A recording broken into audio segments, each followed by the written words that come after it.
So now it's my pleasure to introduce a wonderful member of our consortium, Dr. Sarah Spence. Sarah is a child neurologist with a PhD in neuropsychology. At Boston Children's Hospital, she is co-director of the Autism Spectrum Center, and she's also a member of the Harvard Medical School faculty. Sarah's been involved in many initiatives focusing both on clinical care and research of individuals with autism spectrum disorder and related developmental disabilities in her work with Cure Autism Now, Autism Speaks, the Simons Foundation, the Nancy Laurie Marks Foundation, the National Institutes of Health, the Dupe15Q Alliance, and the Tuberous Sclerosis Alliance. She was also a member of the Neurodevelopmental Disabilities Work Group for the DSM-5. Sarah's research interests include exploration of the medical aspects in autism, including the role of epilepsy and EEG abnormalities. Please welcome Dr. Sarah Spence.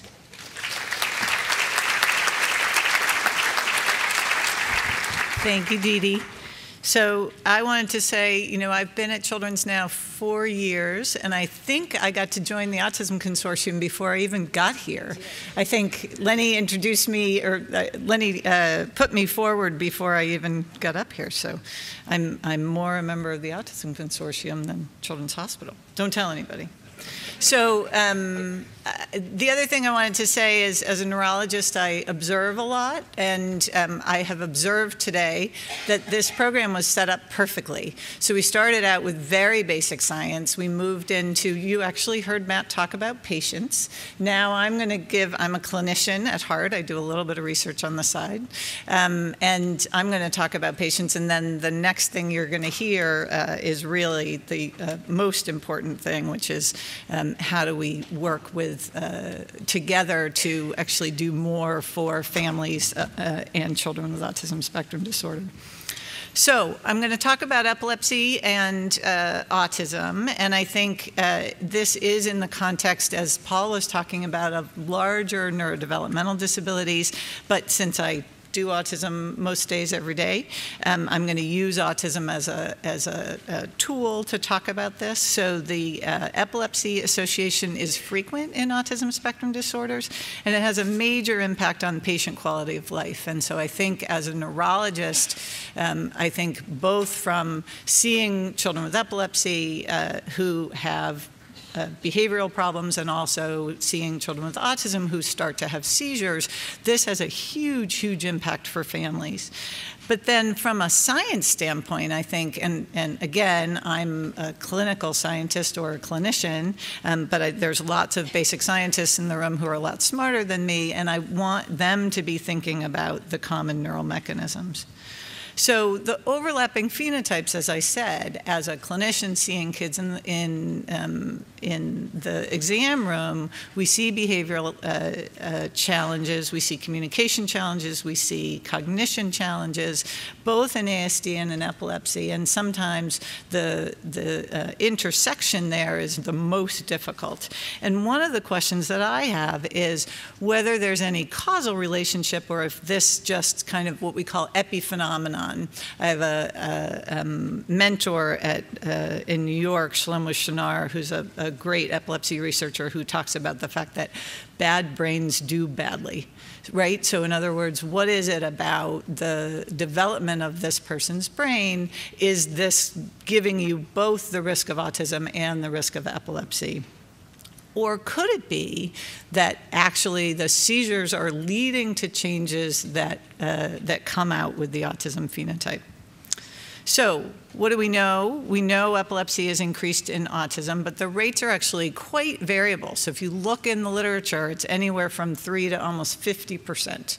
And I'll show you a few of those papers and tell you why I think that is. It's largely dependent on the sample characteristics. So guess. If you're in a neurology clinic and you start counting how many kids in your neurology clinic have epilepsy and autism, you're going to get a higher rate than if you're a psychologist and you're not either not asking about their epilepsy or they didn't come to you, obviously, for their epilepsy. Age turns out to be important, so there's a bimodal age of onset. This is one of the things that's hardest for families when I tell them, you're actually not out of the woods until the early 20s for developing epilepsy. The syndromic or non-idiopathic autism, we use the word idiopathic to mean we don't know the cause. So the way I learned it in medical school was idiopathic means we're idiots and we don't know the pathology.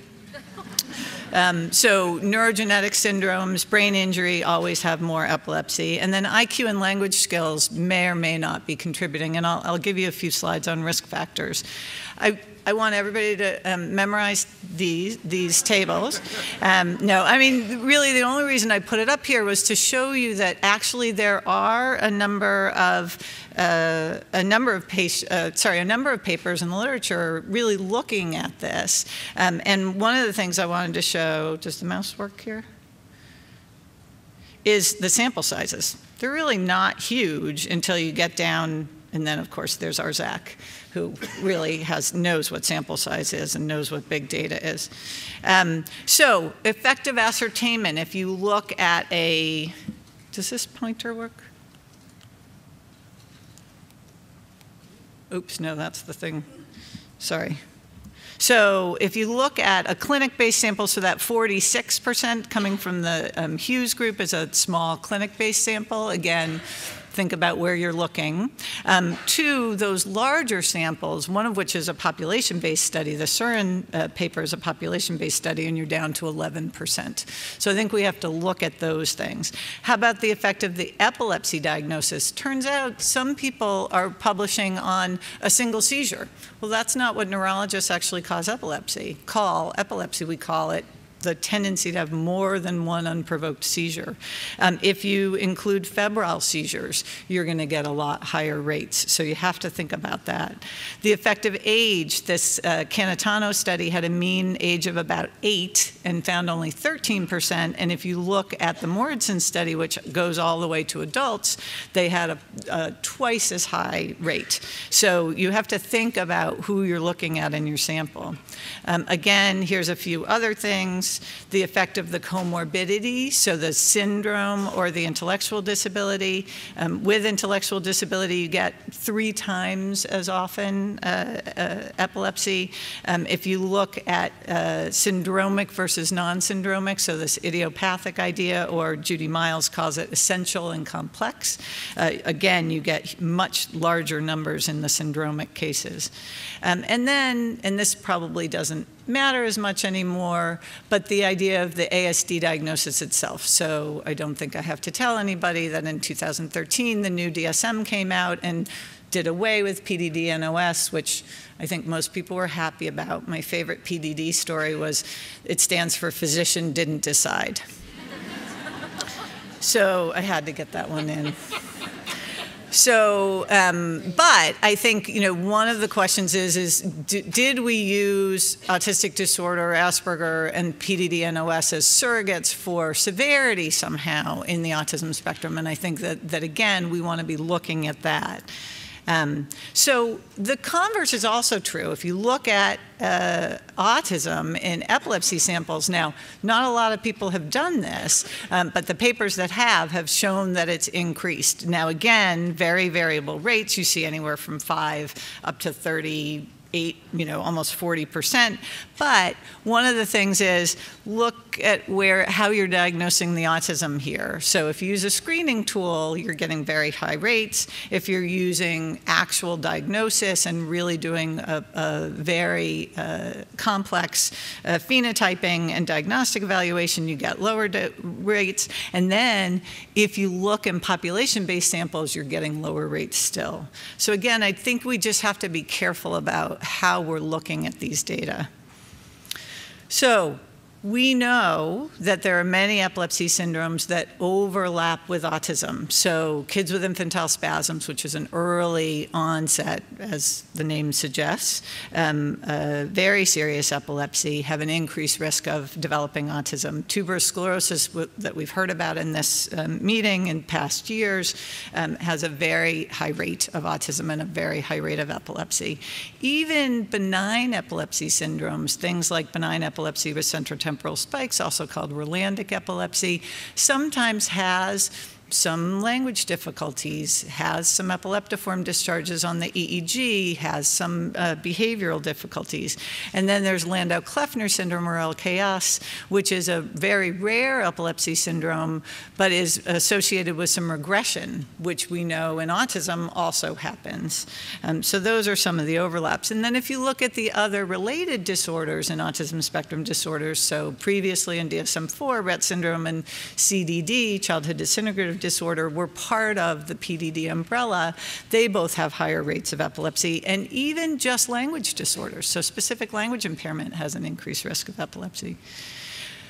What kind of epilepsy do you get? Well, unfortunately, not one kind. So we can't say there's a single epilepsy syndrome where everybody has the same seizure type. I can tell the parents in my office, this is what you need to look for. You can see generalized tonic-clonic seizures or grand mal seizures. You can see complex partial seizures, which in the new nomenclature is localization-related epilepsy with dyscognitive component. I still like complex partial better.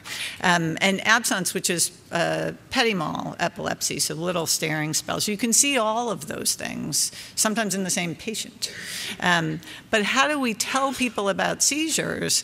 The generalized tonic-clonic ones are easy, right? They're very unsubtle. You'll see them, you'll know exactly what they are, and you'll call 911. But then there are also episodes, especially the complex partial seizures, where the child becomes unresponsive abruptly. Sometimes they do something repetitively, and then sometimes their eyes deviate to one side.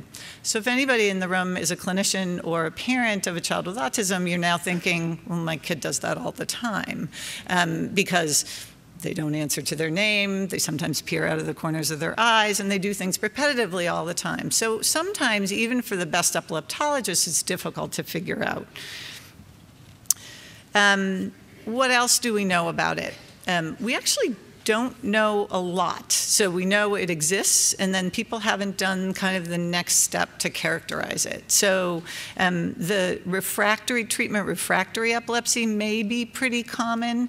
There's a lovely paper from 20 years at the NYU Epilepsy Center, which said, kind of a third of the patients have real difficulty getting control of the epilepsy. But then a third of them are seizure-free. They had maybe 1, 2 seizures, and then they never go on to do it again. So again, thinking about prognosis, we can't tell you right now. This is not a single epilepsy syndrome that's benign or a single epilepsy syndrome that's difficult.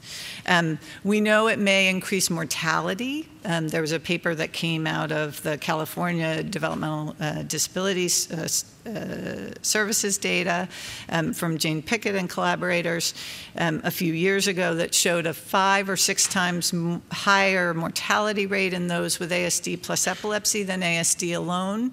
Now, lest you get worried about this, it's actually less than the epilepsy alone mortality data, which is kind of interesting. So that would suggest to me that maybe the epilepsy in kids with autism isn't as severe. And then this last paper, and this needs to be replicated, but this last paper is the one, to me, that really puts the fear of God into me, where there was a paper that actually said that epilepsy may impact the outcome of early intervention. Right? So all we want is for our kids to get better. And here's a place where it's going to say, well, if you're already having seizures, that may impact how you're going to do with this very intensive intervention. I think we need to do more work on this and see whether this is really true. So our risk factors that we know about are clearly intellectual disability. There's more intellectual disability in epilepsy. There's a fair amount of intellectual disability, although for the first time, it's less than half in the published literature now in autism. There's a lovely meta-analysis that came out a number of years ago where we really looked at kind of 21 versus 8%. And there are people in the field who really believe that the intellectual disability is driving this association. They don't think that autism really is an independent risk factor at all.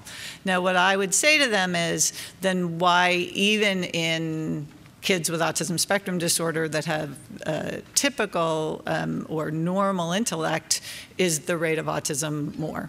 It's less than it is when you also have intellectual disability, but it's still more than the general population risk, and I think that's important. How about the presence of the comorbid conditions or the syndromic? Yes, that increases the risk. We saw that in the table that you guys all memorized. Girls, turns out, have more epilepsy. And I was surprised by this. I had not seen this, and I didn't feel like I saw it in my clinic either. But girls have more epilepsy. There's a real question about the developmental regression. Because of that overlap with Landau-Kleffner syndrome, I think a lot of people said, oh, well, this is going to turn out to be important. We've got to look at the kids who have regression and see if they have more epilepsy, and kind of depends on which paper you choose. There's a few that say yes, there's a few that say no, so I think the jury's still out on that one. There's a great Finnish birth cohort study that just came out this year that actually talked about prematurity, birth weight, and low APGAR scores as predicting epilepsy, and those predict both epilepsy and autism. How about the relationship between epilepsy and the ASD clinical profile? And that, as a clinician, is what I'm really interested in. In other words, if I have a child in my office who has epilepsy, if I better treat that epilepsy, am I going to impact the behavioral phenotype of the autism at all? And I think we're kind of in the dark about this. Before, a few years ago, I would have said there were no papers. So at least now the fact that I have a whole slide on it is a good sign. There was a paper in 2007 that did a retrospective clinical review, talked about lower social scores, talked about more medication use, which to me would suggest more behavioral problems. There was a paper in 2009 from a British cohort that really did a nice job age and IQ matching the samples with and without epilepsy. They showed increased motor and adaptive behavior deficits in the kids with epilepsy. If you look at the ASD phenotype specifically, they found one item in nonverbal communication, and this is, they do in Britain a diagnostic evaluation called the DISCO. It lasts 4 hours. It's 400 questions, something like that. It does just an amazing job of phenotyping these kids. And they really only found one item out of the whole thing on nonverbal communication, and it was stares too long and too hard. Not sure that's really a big issue, but it's what they found.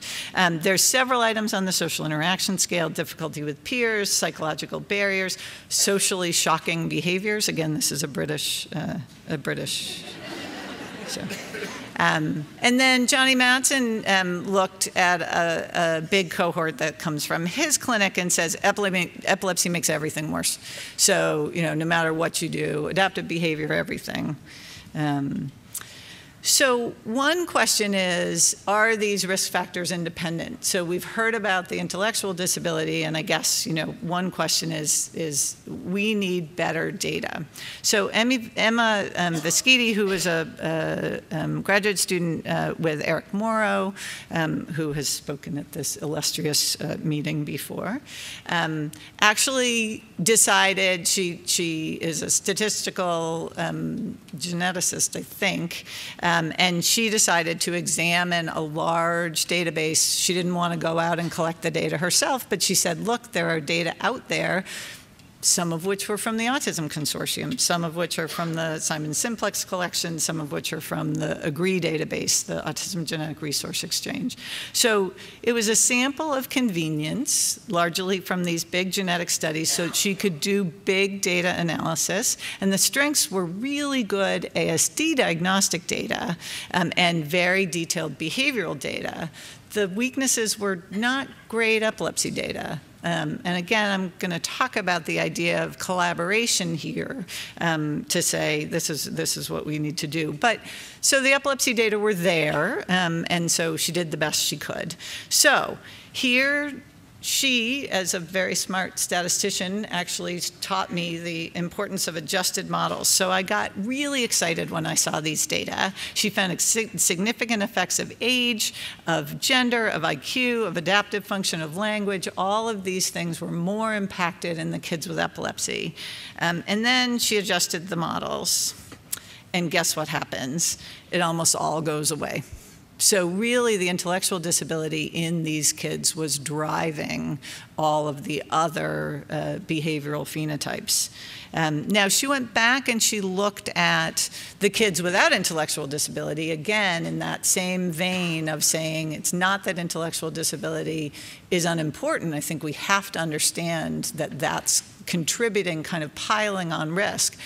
But I think we have to also look at the kids without intellectual disability, and she found more attentional difficulties in the kids with epilepsy and autism. So, treatment. Clinical epilepsy, we always treat. We don't like the brain to seize. There's more and more evidence that that's a bad thing for the brain.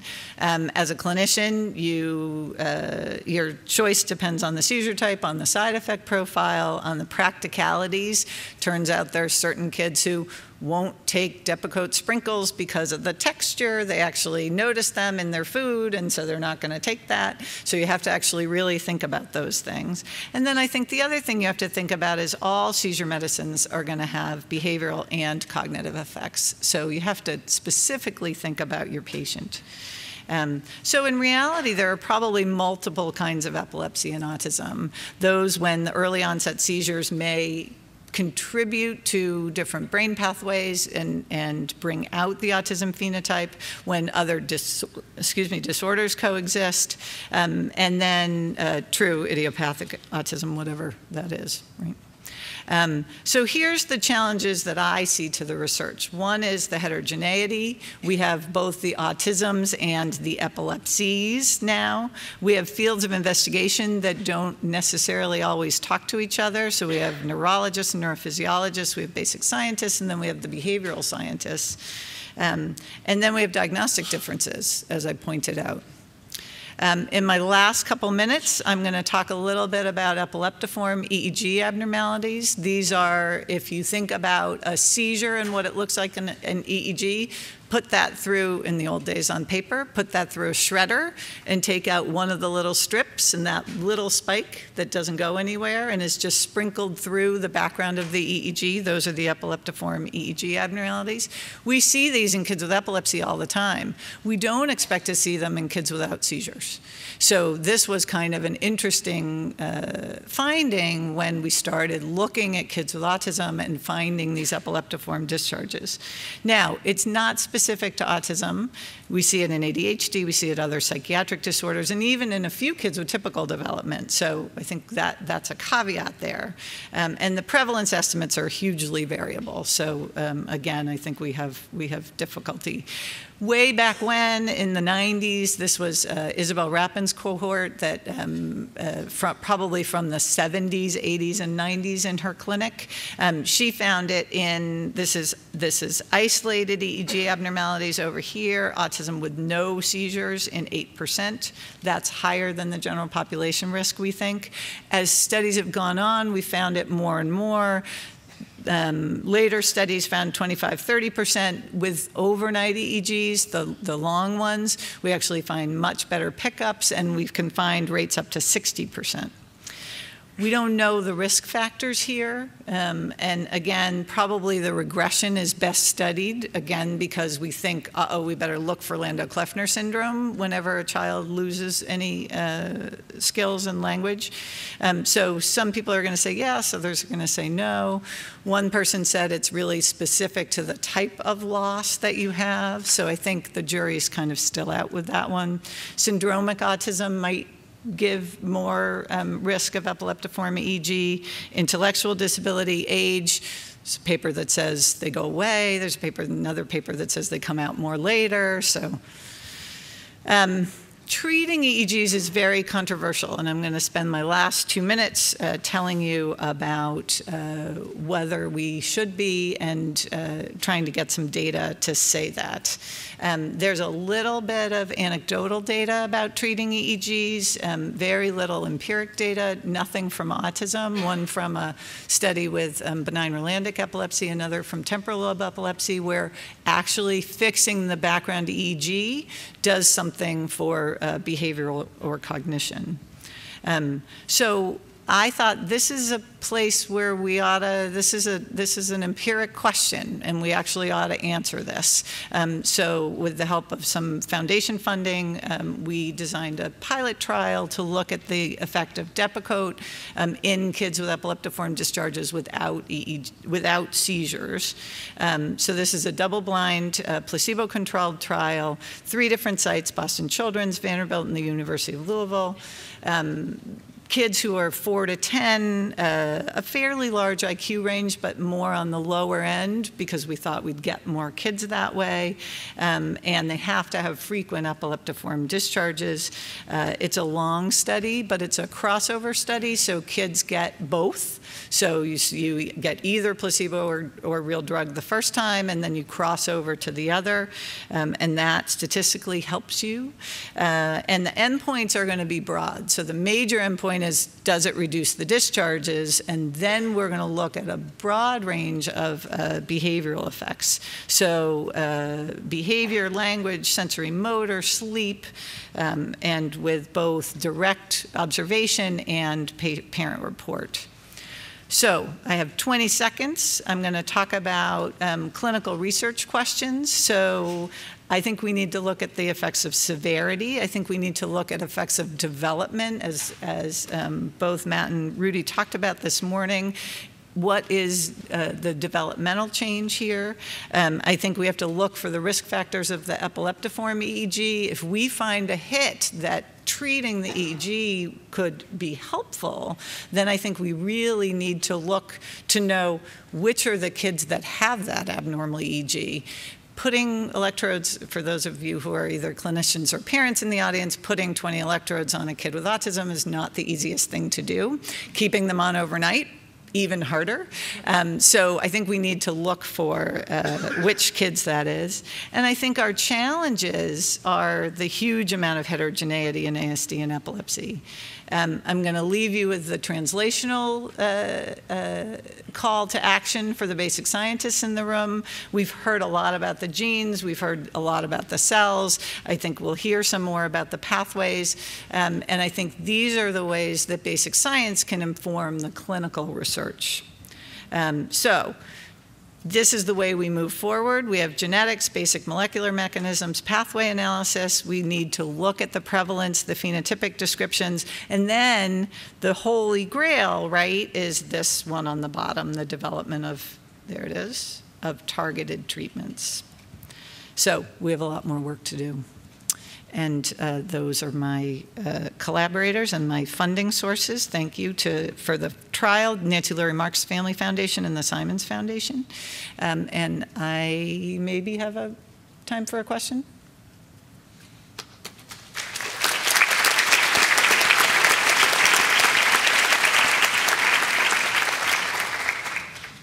See, I was that clear. Nobody has any questions, or it was really boring. Okay. I'm afraid I have to get to the child neurology meeting, which for the first time has a whole day on autism. Yay! So I can't stay for the rest of the meeting. I'm very sorry about that, but I'm so excited that child neurology is actually embracing autism that I'm going to go anyway.